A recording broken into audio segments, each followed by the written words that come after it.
Last week, Trump said that things were falling apart in Sweden. This triggered a amazing response, as I'm sure you recall.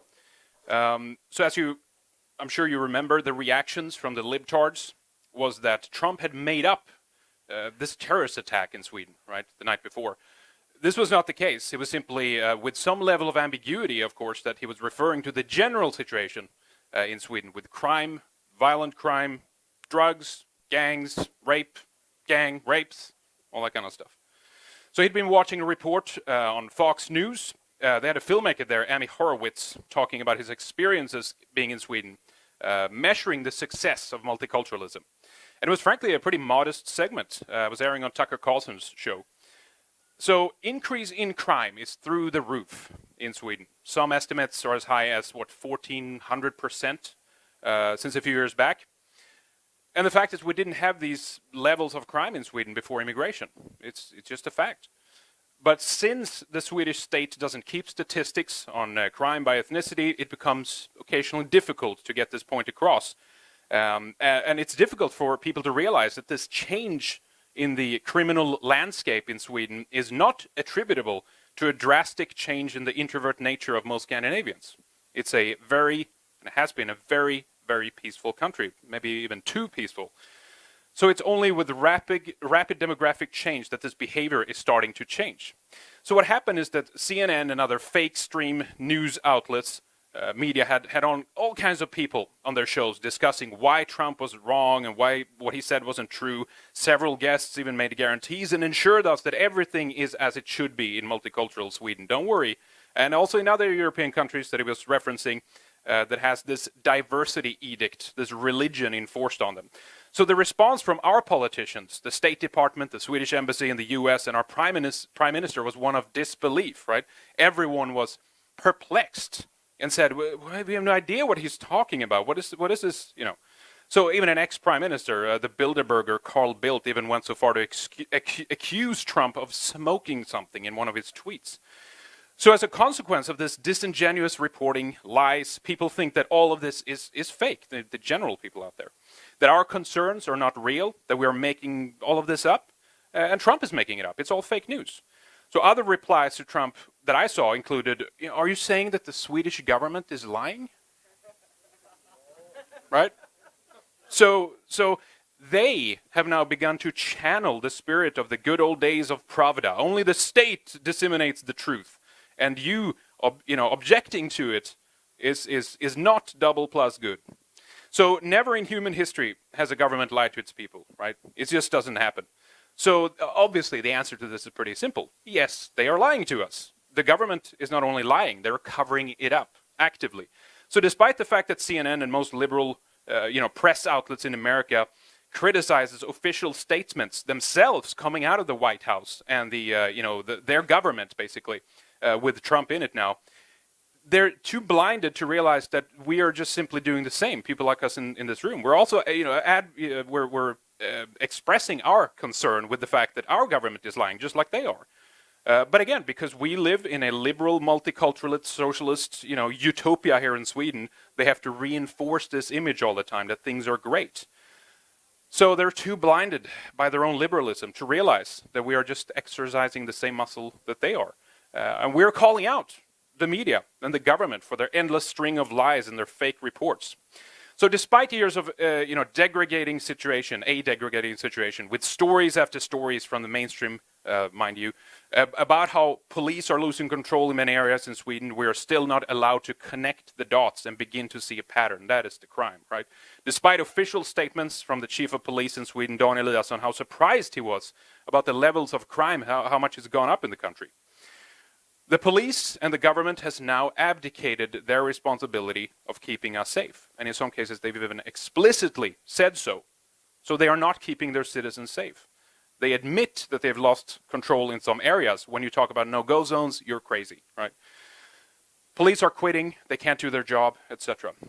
So in other words, the contract that we have between us now, the state and the people, really the one primary function that initially the state had to offer was security and law and order. That's out the window now. They have failed providing this. So Swedish police even has a special code, as I'm sure you recall, R296, where they file reports related to immigrant and refugee crime. These are simply not publicized. They're hidden away. They're actively covered up. Even the day after they attacked Trump for what he said, his comments, it turned out that he was spot on. As the Stockholm suburb Rinkeby once again turned into a riot zone with car fires and stones being thrown, at fire trucks and police cars and everything else. And they were there to take care of the people, of course, and de-escalate the violence. We also had a police officer, as we mentioned here earlier, out of Örebro, Peter Springare, recently came out, as a critic of multiculturalism, posting sincere diatribes on Facebook, and all against the orders of his superiors, of course. All he was simply talking about was the absolute horrible conditions that the police have to endure in diversity-ridden zones. He also discussed the losses that our society is taking on other fronts as consequences of the enforcement of the multicultural utopia, such as the pressures on schooling, the crumbling healthcare system, a collapse of the infrastructure, the lack of dwellings for new Swedes that are supposed to start up their life, get a family going, who end up in kind of arrested development because the state prioritizes the recently arrived, as the new PC speak goes. And they just don't give a crap about their own young people. In the same way, they don't give a crap about the old people either. The state is now cutting back food from old people, literally in homes, in order to pay for this crazy multicultural party that they have got going on here. So what's the response to all of this, with Trump and all that stuff? Well, it's cover-up, of course, as I said, denial. Police made it forbidden to even show photos of the flowers that came in support of Peter Springare, the police officer. Came in from all over the country. And, he was actually investigated for hate crime, consequently. Malmö, for example, as one of my favorite immigrant he's an economist, says that's the third biggest city in Sweden. Malmö. Malmö had 52 hand grenade attacks in 2016 alone. That's a jump from 48 attacks in 2015, according to the figures provided by the Swedish police authority. So this is the new normal, right? We just have to adjust to this. And all of this goes on as Dagens Nyheter, DN, or Today's News, attacked Daniel Friberg, myself, Tor, ultimately you, for attending a conference like this. They're attacking us while they have their own reporters and photographers assaulted in Rinkeby just the other night during these riots that Trump kind of predicted in a Keckian fashion. So 15 people came up and kicked and punched this photographer. They stole his camera. He ended up spending the night in hospital in complete shock.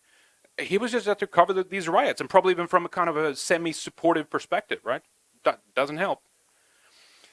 Crime has gone down this year in Sweden, one liberal pointed out, to Trump after his comments. And this is how they think, right? So 1 point down on the chart after 20 years of a massive increase of how many endless points up, right? So it's now progress and signs of improvement that, it's just slightly gone down from a little bit from before, from the previous year. They cannot imagine that these 20 years of increased crime and open borders shouldn't have been at all, right? They are trying to argue that 2 steps forward and 1 step back is not actually taking us forward towards the cliff. And all of this is happening as another gang rape here in Sweden was live streamed this week. Business as usual. Well, to the establishment and their lackeys and the cheerleaders in the fake stream media, it's you and me and people like us here who are the problem. Not the problems itself. Not this insane radical immigration policy that is plunging our country and the European continent and America into chaos. No, we are the problem. We are the dangerous ones. Not the libtards that are undermining our society and our security and the future of our children, who is rapidly turning the next generation of Europeans into minorities in their own countries. Us bringing information together, connecting the dots, seeing a pattern, that is the problem. Pointing out how they are failing and the Pravda establishment is going belly up now, that makes us a dangerous element in their eyes. So if reality doesn't matter, if real observable things in reality in the real world doesn't matter, what is it that we are fighting? We're fighting perception, right? We're fighting a way of seeing the world, a way to process reality and analyze the real world. We can ask, what is happening and what is all this leading to? But this simple, equation, this simple algorithm, or this simple, figuring it out, seems to be too much of a brilliant chess move for some of these people to perform, as they barely can predict the direction of their own nose would point if they turn around. So I think this is also at the heart of the Swedish dilemma and the Swedish mentality that enabled us to end up in this situation. Avoidance, right? We keep avoiding the issues and we think that they will go away. At some point, it will just go back to normal. And if we just stick our heads in the sands, everything is going to be great, right? And if there ever was a problem, by the way, which there is not, we can't admit that, right? So, but if there was a problem, then some kind of authority would step into the picture. It would take charge. It would let us know about it, and it would try to fix it as soon as it could. But this is a lie, like most things are these days, that they seem to be, that come from the leading narrative. So as George Orwell famously said, in times of universal deceit, telling the truth is a revolutionary act. And whether we like it or not, I've never been a fan of revolutionaries myself, but we are the revolutionaries now. We are the ones that both the state and the international globalized world of commerce is trying to crush for simply pointing out the truths that we aren't supposed to notice. It's a war on noticing all of this, right? So we Europeans are just supposed to lay down and go belly up. But that's not what's happening now, is it? And one thing that we had to our advantage now is obviously Trump, as so many people have said, but it bears repeating. It's just brilliant to have a guy in there like this guy who is so unpredictably, or that so unpredictably at many times seem to channel the spirit of Keck and bring attention to many of those things that have been covered up. It forces the establishment to address a lot of these issues. So what we're fighting is perception and denial, complete denial of reality itself. This is something that's not easy to fight. People pick and they choose what kind of world they live in. We've been gaslighted into this very narrow view of the world. So my observation is that we are fighting, what we're fighting is kind of like a cult that not only turn on their own friends and work colleagues, that violates the rules of this cult, but they turn on their own family. That's actually a warning sign of a cult in itself, as experts would tell you. That is, when you only start surrounding yourself with people that think exactly like you, and they disconnect from family members and friends that aren't willing to go along with their kooky version of reality, then something is wrong, right? That's a warning sign. And of course, some people would maybe attribute that to us, and they say, well, it's you guys that are, cult people or whatever. But the truth is that I think most people I've met, most people I talk to, they have never disowned their own family member for being, on the left or something like that. It just doesn't happen. Nor have we never wanted to discuss or listen to people that think differently. Or in some cases, we've even reached out and tried to discuss with people, and they just don't want it. So they are the ones who are exhibiting this cult-like behavior. And even though they are, for now, in the majority, that doesn't mean that we're not dealing with a toxic cult that's causing misery and ruin for families and normal people. Cult members often end up blocking out people and their ability to communicate to those with a different view of theirs. So how do we fight this cult, right? This irrational dedication to an insane issue like multiculturalism. So the way to fight cults have changed over the years. They used to hold people against their will, do interventions with friends and family members and experts or whatever to deprogram them from the sucky values that they've been coerced into by believing their leader or something. So today it's a little bit different because the whole media landscape that we have against us, they're running the cultural narrative, is enforcing the message of the cult all the time. It's a constant reinforcement that they are correct and that we are wrong, and they are rarely subjected to different information or dissenting opinions. That's why the media is holding all of that out as well, because they can't be exposed to any of this. So what they're saying, if they do, touch upon it, is a foreboding warning and say, these are dangerous people and stay away from them and yada yada. So it's almost like a parasite that's trying to inoculate itself from the very thing that would flush it out. But cult members, when you approach them with a criticism that their cult is no good, they block you, they disown you, they run away and fight you even violently in some cases. And I know countless of people that have had their own family members, their own flesh and blood, disown them just for having different views of all of this. So we often feel that perhaps, and perhaps rightly so, that it's no use to try with these people, that these people are just too intolerant to different ideas, dissenting views, they are just too deeply embedded into the matrix and they will never accept a red pill or the red pill. And it's hopeless to save them. And despite that this cult members doesn't care enough about you as a friend or as a family member to even just listen to what you have to say, shows, of course, what kind of friend or blood relative that they really are. So while I'm not suggesting you waste your entire life trying to unplug deeply, committed cult members, I do have to say that we have to try to stay on these people harder than we have and not give up so easily. Push them on some of the ideas that we have. Push some of these people, challenge them, at least as if it's a family member. As far as I know, you've already, lost them, and they had, shown their true colors. So in true Nietzschean fashion, as they say, that which is falling should also be pushed. So push them. The way that some people propose you deal with cult members is that you make an effort to try to communicate with them, even if they shut you off and shut off those means. So in conclusion here, there's two paths that I see.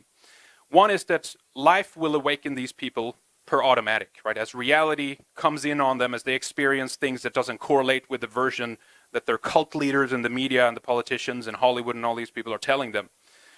So this might cause them to ask questions and to find people who discuss reality on a far more rational, comprehensive manner, who offer some answers. What is it that's going on? Is all of this good? Where is this leading? So the second part of that is that we need to, I think, continue to stay on some of these people, as I said. Just because they are the majority doesn't make them in the right. This is a logical fallacy. Because the masses believe something doesn't make it right. These are related to mass hysteria of dangerous mass movements, fanaticism. It's the road to the Western world that's currently is on. This dangerous path of mass hysteria. It's a cult, in other words. It's destroying our countries. It's destroying the future of our children. So I think that we need to get louder and talk about the reality that we see. Stay on people, ask them to tell us what they gain from this world that they defend so much and protect to such a degree that they're willing to disown their own son or their own daughter or their own brother, mother, father, etc. What if the women, as you said, Lana, that are subjected to this kind of violence that the state denies actually started speaking out in mass number, making videos or testimonies, getting out the word, being loud about it? There would be less and less denying it, and we would be tipping the scales of reality itself into our favor, like we already are. So in other words, we need to break the silence that we have been so accustomed to, especially in this country, in Sweden. But this house of cards is going to fall sooner or later. It's happening now. The reality of this cannot go on forever. Something will have to give.